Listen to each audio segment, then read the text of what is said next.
মুসলমানের হজের মূলটা কোন জায়গায় এটা আপনাকে জানতে হবে।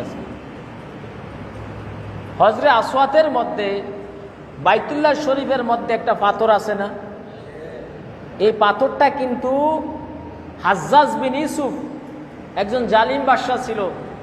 এই যে কোরআনে কারিমে আপনারা হরকত দেখেন নাই, হরকত কত আলিফ লাম মিম, আলিফ জবর আ, আলিফ যে রি, আলিফ পেশু, যে জবর পেশ को क्या कहता है, হরকত कहता है। এই হরকত, এই যে জবর পেশ হরকত, এগুলো হাজ্জাজ বিন ইউসুফ দিছে। কে দিছে? হাজ্জাজ বিন ইউসুফ, মনে রাখতে হবে। এবং সে বড় জালিম বাদশা ছিল, তবে তার মধ্যে একটু ভালো কাজই করছে। কোরআন শরীফের মধ্যে কি দিছে? হরকত দিয়া দিছে। কথা কয় নাই কেন? কোরআন শরীফের মধ্যে যেমনি করে আমাদের দেশের মধ্যে সারা বছর টুপির কোনো কাম নাই, নির্বাচন আইলে টুপির খুব প্রয়োজন হয়ে যায়, এরকম নাডামার্কা কিছু নেতা আছে না? কথা কয় নাই কেন? এদের কত হইলো সারা বছর তো টুপি মাথা দেয় নাই, যাও একটা মাথা দিয়ে দেয়, যায়নি, কোনো বরকত হয়নি। তো হাজ্জাজ বিন ইউসুফ ছিল নাডা, এর কথা হলো জীবনে যাই যাইবে আমি বদমাশি করছি, তো কোরআন শরীফে একটু হরকত দিয়া যাই, চাই না এই উসিলে আল্লাহ মাফ করেনি। আছে না এরকম? যেমন এমনি করে দেখেন এখন যে পরিবেশ, সরকারি দলও মারামারি করে, বিরোধী দলও মারামারি করে। যেই সময় প্রয়োজন ছিল ভারতের বিরুদ্ধে সোচ্চার হওয়া, ইসরায়েলের বিরুদ্ধে সোচ্চার হওয়া, আমেরিকার বিরুদ্ধে সোচ্চার হওয়া, এই না দেশের নিয়ম, সেই সময় বাইয়ে বাইয়ে মারামারি শুরু করে দিল।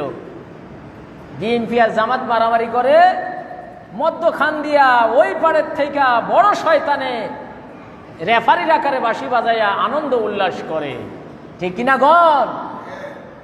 সাবধান হইতে হবে মুসলমান। এই ইন্ধনের মধ্যে আমি 100% শিওর ওই পাড়ের হাত আছে। কোন পাড়ের? ওই পাড়ের হাত থাকতে পারে। এই সময় দেশকে আগে নেওয়া হবে, এই সময় বাইয়ে বাইয়ে দ্বন্দ্ব, এটা বন্ধ করতে হবে, খেয়াল রাখতে হবে। খেরের ফাড়ার মধ্যে আগুন লাগিয়ে দিয়া খেকশিয়াল দূরাই থেকে তামটা চায়। কথা বুঝাইতে পারছি আপনাদেরকে? এই সময় প্রয়োজন ছিল ভারতের বিরুদ্ধে সোচ্চার হওয়া। আইজ হোক কাইল হোক, ভারতের ফেডের মধ্যে এই দেশ ঢুকবে দেখবেন। ইসরায়েলের বিরুদ্ধে সোচ্চার হওয়া, আমেরিকার বিরুদ্ধে সোচ্চার হওয়া। ভারত, ইসরায়েল, আমেরিকার বিরুদ্ধে যতগুলা দেশ সোচ্চার, যতগুলা দেশ সজাগ, প্রত্যেকটা দেশ বিশ্বের মধ্যে বৃহত্তম, ফেমাস এবং সুপ্রিম পাওয়ার দেশে পরিণত হয়ে গেছে। আলহামদুলিল্লাহ। ইরান আমেরিকার দুশ্মন, ইসরায়েলের দুশ্মন, ভারতের দুশ্মন। ইরান পৃথিবীর মধ্যে এখন অন্যতম একটা শক্তিশালী দেশ হয়ে গেছে।